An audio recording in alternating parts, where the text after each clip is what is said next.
Hello and welcome along to the latest episode of the Manchester is Red podcast from the Manchester Evening News. My name is George Smith and alongside me for this one is Tyrone Marshall. Ty, how are you doing? I'm good. Thank you, George. Yeah, very good. How are you? Yeah, not bad, thank you. Not bad at all, apart from a bit of a cough. So I apologise in advance if that interrupts this a little bit, but we'll soldier on.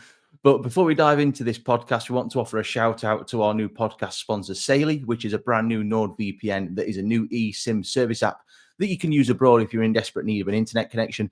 You can download Saily in your app store and use our code Manchester at checkout to get an exclusive 15% off your first purchase. For more information, please go to our description box. With that out of the way, Ty, we'll move on to the football now, of course. And I think there's only one place to start right now, and it's everybody's favourite topic, which is transfers at the minute. Absolutely. The window's been open for almost a week. We'll close again in a few days' time briefly. But since myself and Stephen recorded the last episode of the Manchester is Red podcast on Monday, United, of course, have stepped up their pursuit of Bryan Mbeumo of Brentford. Ty, you did the story yesterday that United had a bid knocked back, £45 million and £10 million in add-ons. Fell short of Brentford's valuation, understandably. But if United could pull this one off, it'd be a hell of a statement signing, I think. Yeah, I think it really would. He's been a fantastic player for Brentford. He's been improving with every season, really. And this season has obviously been his best. 20 goals from the wing, 7 assists. Those are phenomenal returns for a club like Brentford, especially when you're playing on the right wing. Obviously, Visser is their centre forward. I think he looks an excellent player. I'll be fascinated to see where he plays when United sign him.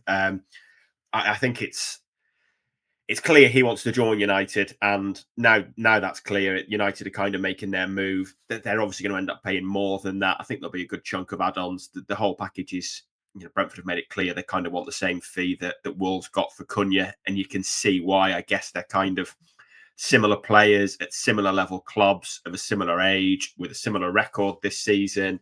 So it kind of makes sense, but it's been a really promising start to the window, and I think it would be a real statement of intent to get what will probably be two £60 million deals for attacking players over the line in the first couple of weeks of June would be a real statement of intent from United, and one we probably didn't see coming, actually, when they lost that Europa League final in Bilbao.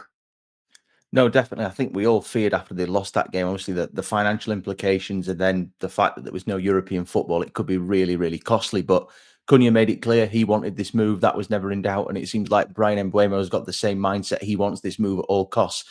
And when you consider he's been linked with Arsenal and Newcastle, who have obviously both got Champions League football next season, it just goes to show that United have still got the pulling power that they seemingly once had. It's not gone away. Yeah, they have. Amorim touched on that. I think it was in the media day press conference before the Europa League final, and he said that players still want to come to Manchester United. I think it's something that maybe Bruno Fernandes touched on as well, and I've kind of doubted that on this podcast recently. I think there is still an attraction there. There's still a desire there to play for the club. I think we're at the point now where whichever manager or group of players win the league again with United are going to be heroes forever, haven't they? It's been that long. But the reality is that, Mbeumo has been in the Premier League long enough, I guess, to know the pulling power of United. Everyone still knows it, but the reality is, if United were looking to sign a 20-year-old now, they wouldn't really recall a time when United were the dominant force in English football. So that pulling power is more about the mystique of the club, wanting to play for the club, Old Trafford, the fans, the history. I do think that only counts for so much. For Mbeumo, it seems to have been mostly between Newcastle and Manchester United. And it's a shame Stephen's not on here, but the reality is Manchester United will always be a bigger club than Newcastle, no matter what the league table says last season. So you can see why he's made that decision. I'm sure Amorim is a great talker if they've spoken, and obviously we won't know that. But if they have spoken, then I'm sure he's sold him the club to him. He's certainly probably sold it to his agent if he's spoken to his agent. So yeah, I think they do still have the pulling power. I think there's certain players that are going to be out of reach. There's certain players that will prioritise Champions League football. They didn't have the pulling power for Liam Delap. Liam Delap wanted Chelsea and Champions League football. So it's not going to work with everyone like it may have worked with everyone 15 years ago. But it does show that there is still a clear attraction to playing for Manchester United. Yeah, definitely. And I think the big thing for me is that United are targeting proven Premier League attackers now, where it's obviously in the past, certainly in the last couple of years, obviously they've turned to Italy for Rasmus Højlund, Joshua Zirkzee. And I did a piece at the beginning of the week looking at, it was sort of the 2017-18 season, the last time they plucked elite Premier League attackers in Lukaku and Sanchez. These two, Cunha and Mbeumo, 56 Premier League goals between them in the last 2 seasons alone. It's really, really impressive numbers. And suddenly you're looking at a team where they've had one of the worst attacks in the last couple of years. Potentially now, if they get that elusive striker they need as well, they could have one of the best on paper. It looks promising early doors. Yeah, it definitely does. Like you said, they are proven Premier League players. They've both been in the Premier. Well, Mbeumo's been in the Premier League a while, Cunha for a couple of years at least now, I think. They've got good records. They're not going to be surprised by the intensity of the league. And I think the other thing that links them is that they are really strong, powerful, athletic players. And I think that's been an area United have been struggling in for a while now. It was something that Ten Hag touched on in his first window. He wanted to sign players that could raise the intensity, raise the physicality, which they did for a while. It's another issue that's been clear under Amorim, that this team just don't have the amount of times they get outrun, outfought in games. They're not physical enough. They're not strong enough. There's some good technical players in the team, but they lack that kind of robustness, that strength at times. And I think you look at Cunha and Mbeumo, and both of them are physical attackers. They're strong attackers. We're not talking like 6'4" swing across in and head the ball, but you look at them and they're stocky, they're tough, they're intense. And I think it's no surprise that kind of links them, that they're not your kind of I guess someone like not to pick on him. Mason Mount brings intensity in a different way, but he's fairly slight. Someone like James Maddison as a number 10. I think Mbeumo and Cunha are different in that regard, in that they are quite strong.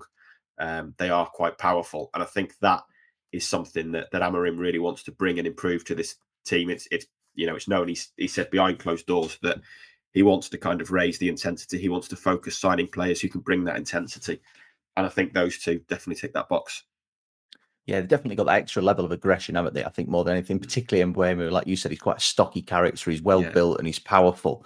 But I think for him, obviously, myself and you, Ty, we've both done it quite a few times. I think over the last couple of years, we've done pieces about United needing multifunctional attackers who are quite versatile. And in Cunha and Mbeumo, even though the presumption is they will both be signed to play in the number 10 roles, they could play up front if needed, particularly Mbeumo. He has got that versatile profile. So it feels like United are ticking a lot of boxes with both of these deals. Presumably they get Mbeumo over the line, of course. Yeah, definitely. And I think Cunha looks more obvious number 10 because he's been playing there in that system under Pereira at Wolves. But he's played centre forward more than Mbeumo has. He played there throughout at Atletico Madrid. He played there pretty much the whole time at Leipzig. Played on the left wing for Hertha. He is a versatile attacker. Like you say, I think we'll see him as a number 10. Mbeumo probably is a 10. It will be interesting to see what United do about a striker now, because they've pretty much bossed their budget with these two deals. They're obviously going to raise funds elsewhere. It will be interesting to see whether Mbeumo kind of does become that number 10 or number 9. I also think there's an argument that Mbeumo could play at wing back, to be honest. Certainly in games where United are dominant and the wing back is becoming a winger, his defensive work rate is fantastic. It's something Thomas Frank touched on at the end of last season. He tracks back really well. And I think in games where United are pretty dominant, I could see him playing that right wing back role where he plays high up the pitch, cuts in, combines with others. I think he's got that. And I don't think that would be too big. Certainly in games, like I say, where United are dominant, I don't think that would be too big a change from kind of what he does at Brentford. Certainly in games where maybe Brentford are on the back foot, like when they're playing Liverpool or City or Arsenal. I think Mbeumo in some games would have the ability to play right wing back if required. Because I think this is the early feeling, is it, initially, that Mbeumo is going to come in, be the right side in number 10, which will automatically see Ahmad play as the right wing back, which he's proven time and time again he's very capable of doing. But obviously it gives yourself the option of having players who can play in both positions, both at 10 and right wing back. Questions about where it may leave Diogo Dalot. There's a lot of scope, ultimately, if United sign Mbeumo to play up front wing back, number 10. But it's what they've needed. It's good options for Ruben Amorim. Yeah, it definitely is. And Amorim's touched on it a couple of times about, especially with Fernandes and Ahmad, about how they can play in different positions. Obviously, Fernandes can play both midfield roles. Ahmad can play wing back and number 10. I think Barada said it in March. I can't remember where it was now, whether it was at Fans Forum or something else. But he said that they were going to sign players who can play in multiple positions, and it's almost kind of an insurance policy, I guess, around Amorim not working. We've been critical in the past about how they sign players for a manager, and then a new manager comes in, and it doesn't work. And on paper now, the appointment of Amorim is obviously going to lead to that because he plays a very unique system, and you need players for that. But I think these two deals are probably deals where, if worse came to worse and it didn't work out, I think there'd still be roles for Cunha and Mbeumo in a team. If a team went back to, if a different manager came in and played 4-3-3 or 4-2-3-1, there'd probably be roles there. And I think it is something that Barada touched on about signing players that can play in multiple positions, and they obviously want that versatility. And it also, it would help in a season where they've got more games, I guess. But even this season, I think, Amorim's touching it. They don't need to carry a big squad. They could play as few as 40 games next season, depending on how they do in the FA Cup and the League Cup. So they don't need a big squad, and having players who can fill a couple of roles will make a big difference. Yeah, definitely. I think it was at the launch event for the new stadium when he said that. I think it was back in when the event was held down in London. I think it was, if memory serves me right. But like you said there, Ty, it's the versatility, the profiles of these players. It's really important, and hopefully Amorim does do well and can take this club forward on a long-term vision. But I think it is important that you do recruit players, as you've just said, to the overall picture, not just a manager's needs, because we saw in the last couple of years, obviously under Erik ten Hag, a lot of recruitment went on with players that he knew, that had Dutch connections, things like that. And that's kind of sets me up for the next point of the talk about a striker. Obviously, Liam Delap, as you said at the beginning of this podcast, has gone to Chelsea now. It's all wrapped up. It's done. It feels like there's two names that are doing most of the talking now. Victor Gyökeres and Victor Osimhen as the two leading candidates to lead this United attack. Both going to be dependent on outgoings, of course, to fund them both. But do you think Gyökeres is the ideal one, having connections with Amorim, or do you think Osimhen, being that little bit more proven, is the better fit? Both brilliant players, of course. Yeah, they are both brilliant players. I think Gyökeres is probably the more natural fit. It looks like Osimhen's move to Saudi Arabia might fall through now, but there was talk of a €70 million fee. I guess that potentially prices both of them at £60 million. I think I find it hard to believe United could find another 60 million for a striker at the moment when they've obviously got other positions they need to fill. Maybe they can. I would lean towards Gyökeres, I think, in that instance. He's got a fantastic record at Sporting and has looked a real, he was obviously a natural fit for that system. I guess the one concern is that his record outside of Sporting is, you're the championship expert here, George. You'll probably know better, but I think he was pretty good at Coventry, fairly underwhelming at Swansea.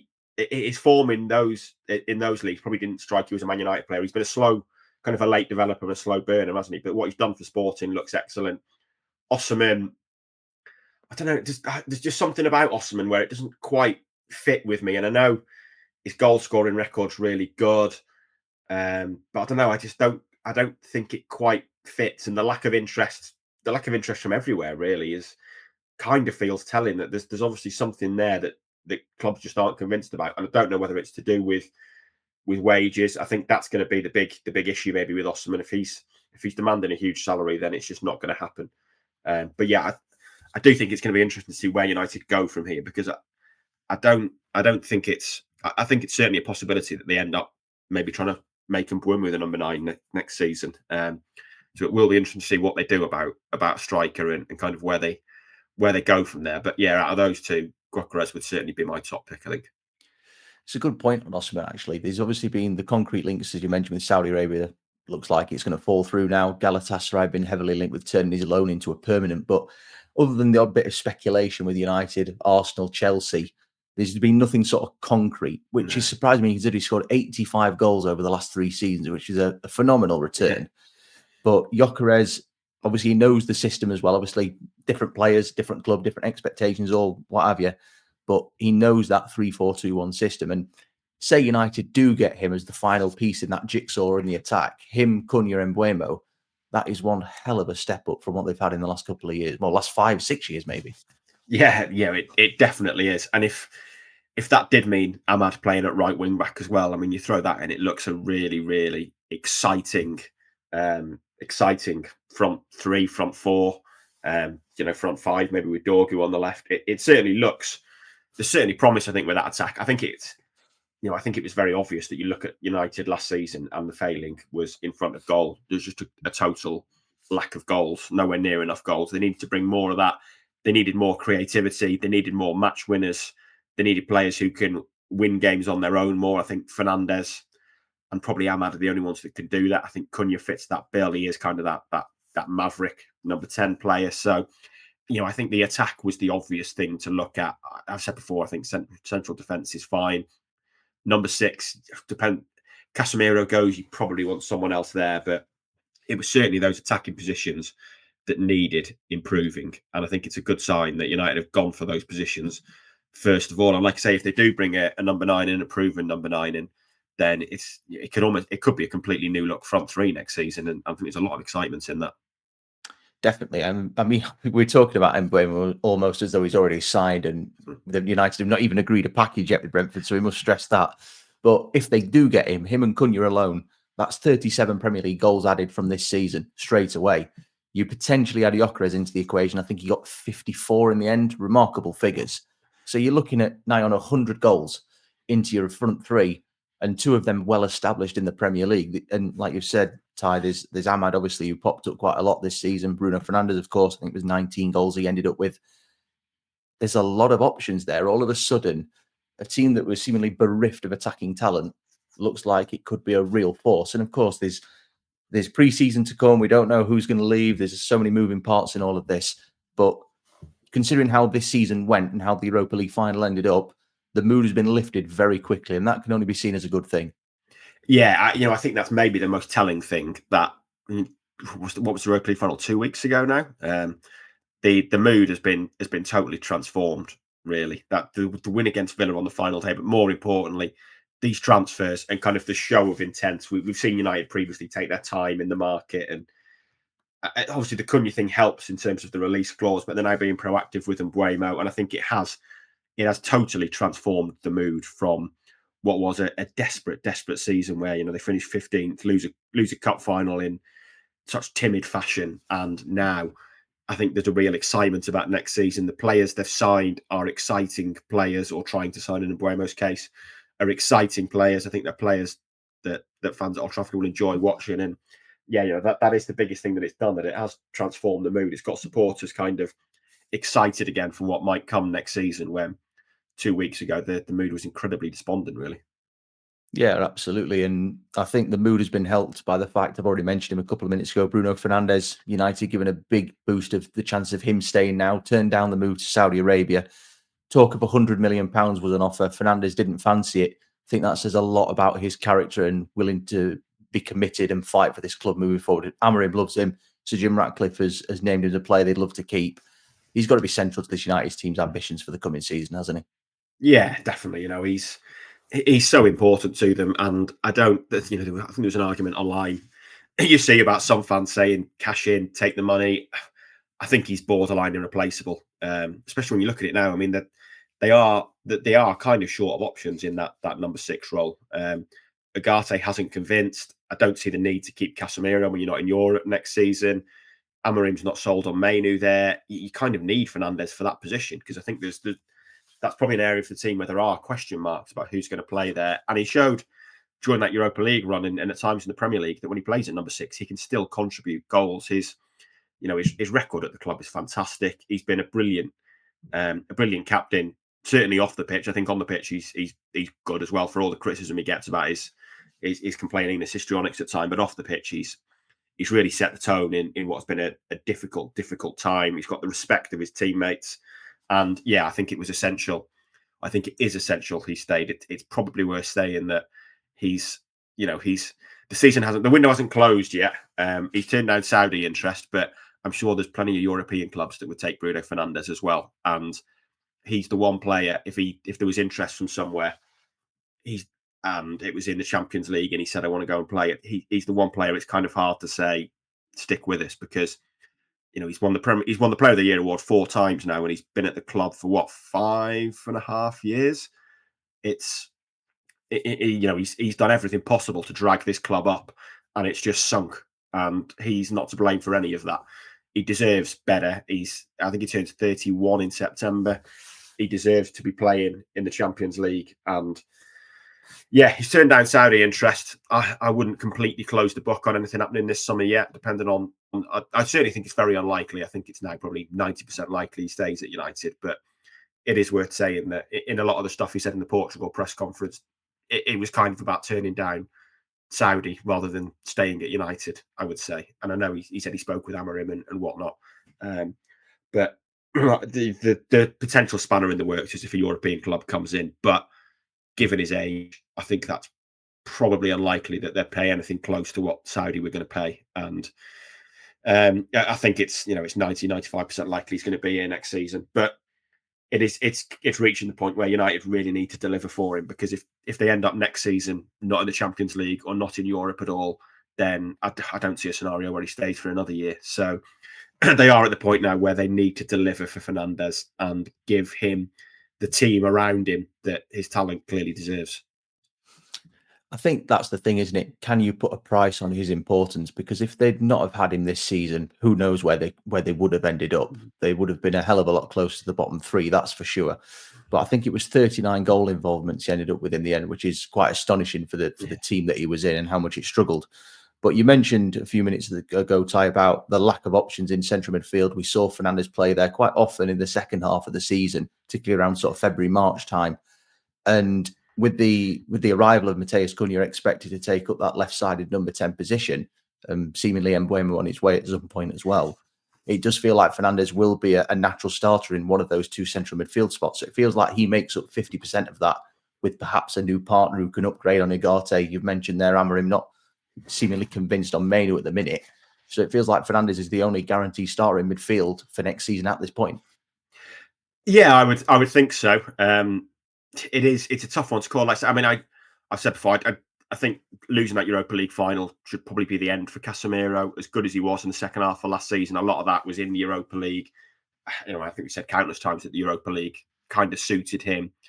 He's going to turn 33 this season. He's struggled at times with the pace and intensity of the Premier League. And given the number of games United are going to play, I'm just not sure there's a need to keep a player who might be a squad player at best on 300 grand a year next season. I think it kind of makes sense now to move him on if possible. And the performances in the second half of last season have probably given him the chance of staying in Europe if he wants to, because I think there'll be clubs now who would look at it and think, certainly clubs in Serie A or even Turkey, if he was open to it, who would look at it and think he can probably do something for us. Ugarte, I think he hasn't convinced yet. I think there's potential with an Ugarte Fernandes partnership. I wouldn't be against seeing that next season. The issue with Ugarte is, it's his quality on the ball, isn't it? I think we've all seen it. His quality on the ball is pretty inconsistent. If he's next to Fernandes, you're not seeing that as much. You've kind of got that one more physical destroyer, and Ugarte just get it and give it to Fernandes, and Fernandes can play. The other thing I think is Kobbie Mainoo. I think he's going to be really interested next season, because there's a lot of players there in that number 10 position now. Mason Mount is clearly an Amorim favourite. If Mbeumo and Cunha are the 10s, you've got Mount who can play there, Ahmad, Fernandes. Mainoo has played there a lot under Amorim. He did drop back to that deeper midfield role towards the end of the season. But I think that's the one thing that you look at with all those extra training sessions at Carrington next year. Can Amorim turn Mainoo into the number 6 that he wants? Because it feels like that's his route into this team, really. Whether he can play that role, whether he can do the defensive work that Amorim was pretty critical of back in January, and if he can do that, it potentially does save you millions, and I think it gives Mainoo a route into this team. The way Garnacho reacted to not being in the Europa League final squad kind of dominated the headlines, but him and Mainoo and Garnacho in the same position there. They're goal scorers in the FA Cup final a year ago, suddenly not in the team anymore. And at least Garnacho got 90 minutes in the Europa League final. Mainoo come on in the 89th minute, but I'm sure he's absolutely seething about it, but he's kept his counsel. But I think he will want clarity over where he's going to play in this team and how he's going to get into this team. And I think one of the big challenges for Amorim next year with all that training time is to show he can turn Mainoo into the kind of number 6 that he wants. Yeah, it's certainly going to be a challenge for him, and obviously his contract situation yet to be resolved as well. So that's going to be one element of this whole picture to keep an eye on. But also on the transfer front this week, Ty, you've done a piece alongside Samuel on Rasmus Højlund's future into Milan, expressing interest in him. Had a pretty respectable first season at United, 16 goals. It felt like a good solid base for him to build from this season. Obviously, it didn't work out at all, only 10 goals and only 4 in the Premier League. I think myself and Samuel spoke about it a few weeks ago on this podcast about United at some point this summer needing to be ruthless in their decision making and making a decision that we didn't necessarily think they'd do in previous years. We're probably going to see it with Garnacho going, possibly Højlund as well.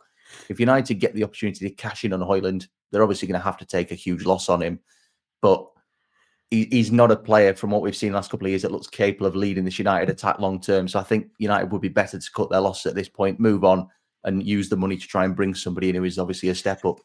Yeah, I think so. I think from what we've seen of him, I've got doubts he'd even be a decent backup striker at United, to be honest. We've just not seen enough on a consistent level that he can do it at the moment.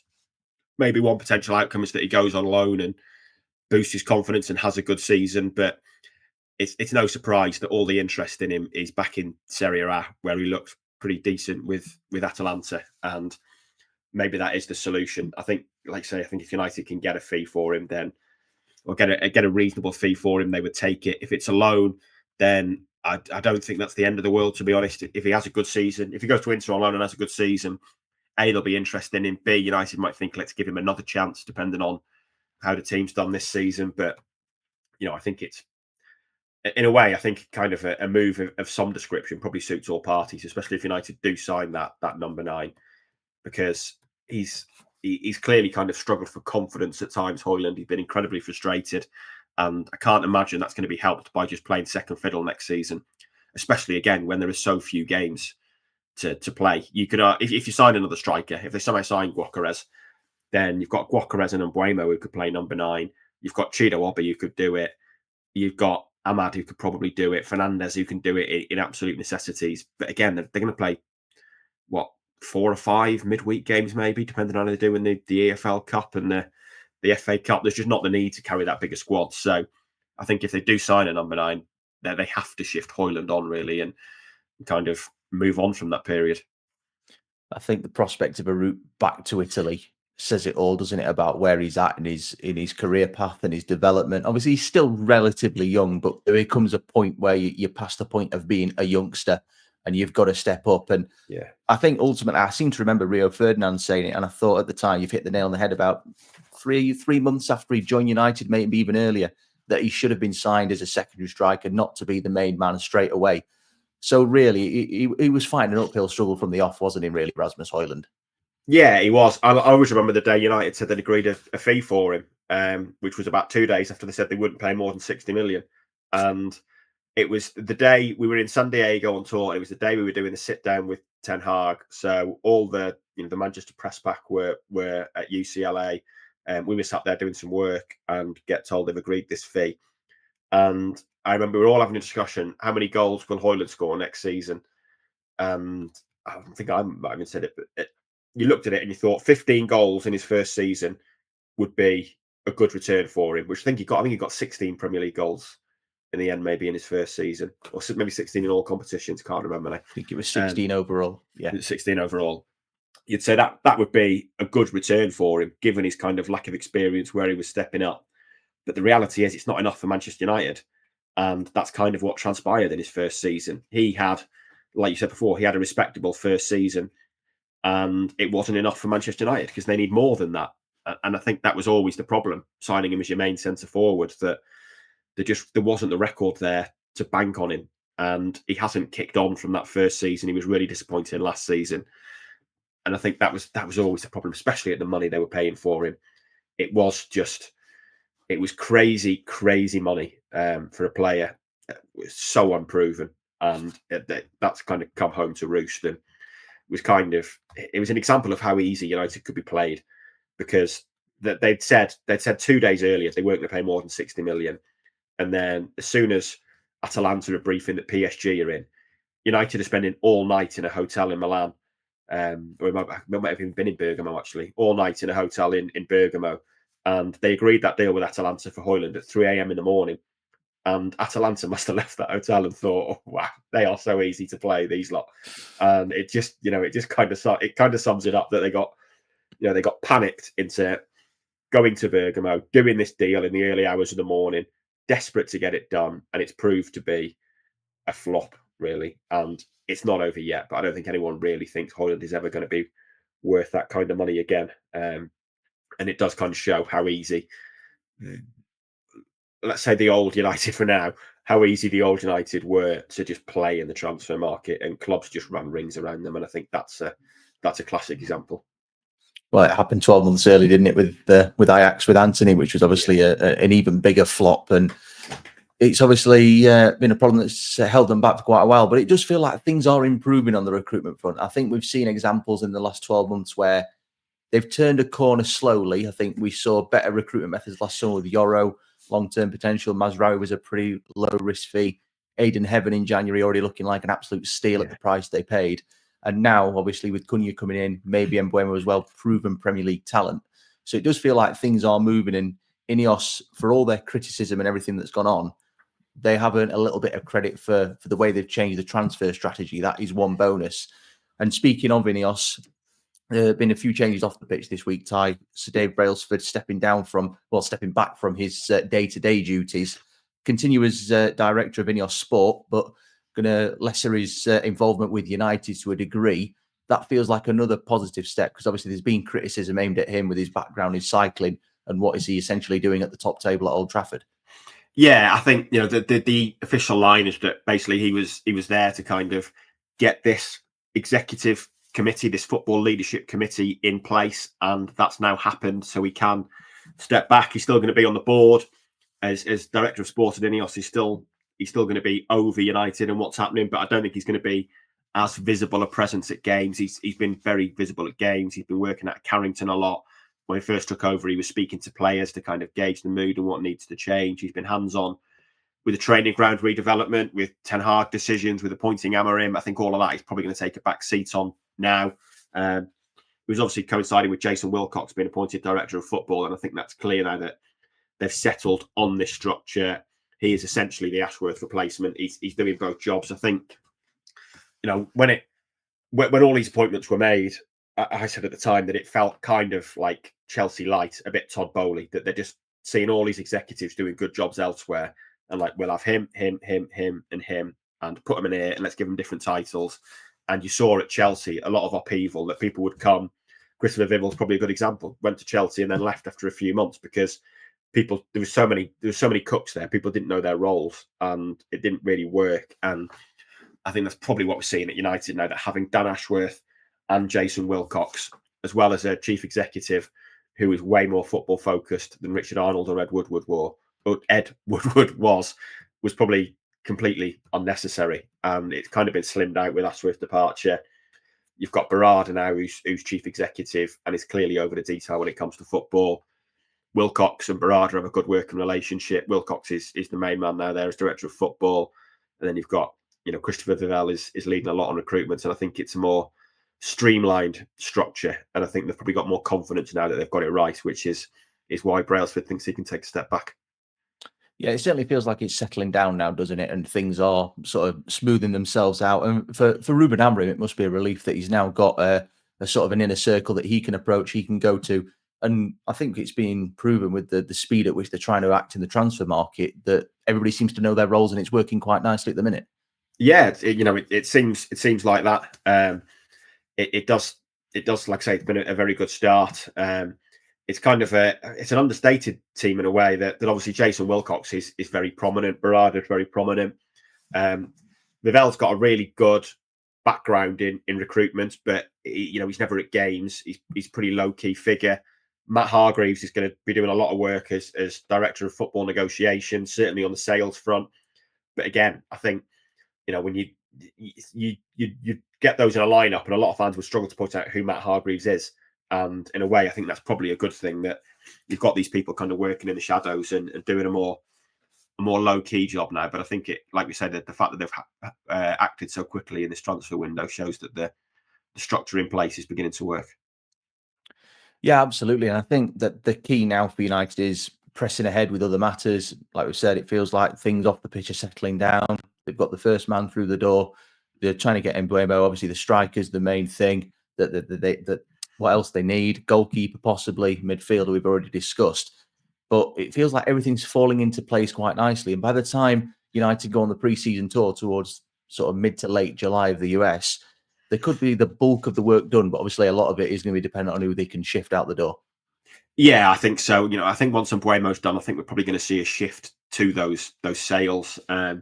Obviously, the four obvious ones are the four forwards: Antony, Garnacho, Sancho, and Rashford, and finding buyers for them and finding fees for them.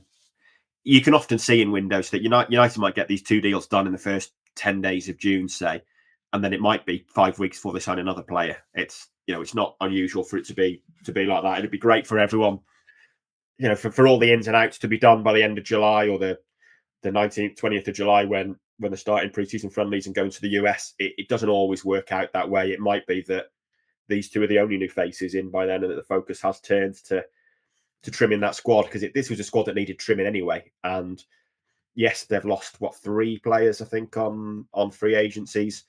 They've signed 2 again, so it's still a pretty bulky squad. So I do think the attention will probably turn to sales now, but it's certainly bought them time to look at what else they need to do in the window and see what areas can be strengthened. Yeah, definitely. And just to wrap it up, Ty, obviously, Jadon Sancho, as you've just mentioned there, is a player that United want to move this summer.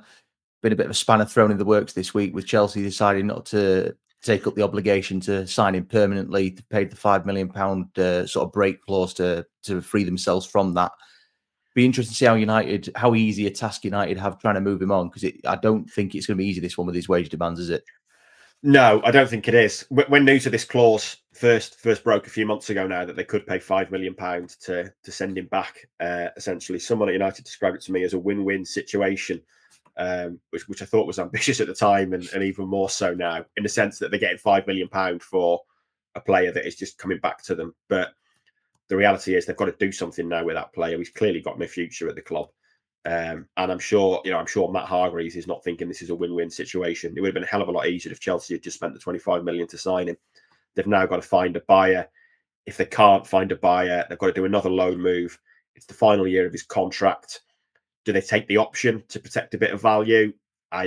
From what I'm told, I think there's a pretty realistic chance that they've now got this 5 million. If they get a loan move where they get a decent loan fee and or a good chunk of his wages are covered, I think they'll just let the contract run down and Sancho leave on a free, which would be incredible, really. But yeah, I don't think it's a win-win situation at all. It's probably nice to bank that £5 million, but the real hard work is going to start now with Sancho and trying to find a market for him. And like you say, the fact that move to Chelsea, from what we're told, broke down over wage demands, it very much limits his option, because if Chelsea aren't going to pay his wages, then not many clubs are. No, it certainly feels like it's going to be a really tough test for United to shift him on, but we'll see what happens. Obviously, a long, long way to go in this summer transfer window. But that does mark the end of this episode of the Manchester is Red podcast. Don't forget to subscribe to our YouTube channel or wherever you get your podcasts from. Also, make sure to leave a like and maybe a comment as well. We'll be back with another episode of the Manchester is Red podcast next week, so make sure you are subscribed for when that drops. Have a good weekend, and we'll catch you again very soon.